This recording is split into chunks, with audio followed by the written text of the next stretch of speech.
RTGA, le canal de toute l'actualité. RTGA 88.1 MHz. Pendant ce temps, la récolte des signatures continue dans le cadre d'une pétition initiée par les chercheurs congolais Joe Sekimonyo en vue de changer la constitution de la RDC.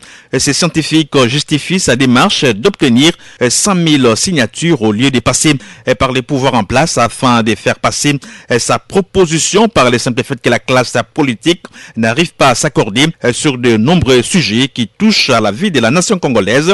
Joe Sekimonyo vise à travers cette initiative d'élever la qualité de débat et surtout de mettre les paramètres fondamentaux d'un avenir radieux pour les générations futures. On l'écoute. Pourquoi je cherche 100 000 signatures au lieu d'implorer le président ou 3/5 de Parlement d'initier la correction de la Constitution? C'est parce que l'histoire nous enseigne qu'on peut rien d'attendre de bon d'une classe politique qui sont dans les guerres de positionnement. Et déjà que le président de la République décrit qu'il voit très mal qu'un Moïse Katumbi, un Fayulu accepte la main qui va les tendre. Il faut aussi déjà signaler qu'on est presque à 10 000 signatures et on programme pousser plus, surtout dans les médias au mois de septembre. D'autre part, si on veut dire que les autres pays peuvent utiliser les citoyens infiltrés et notre système pour utiliser leurs citoyens, je dis, mais Nanga, c'est un Congolais de père de mère. Il est maintenant à la tête de M23. Les gens, quand vous voyez les gens de M23 dans les institutions, ce sont des Congolais de père de mère. Et d'autre part, la définition aujourd'hui des Congolais,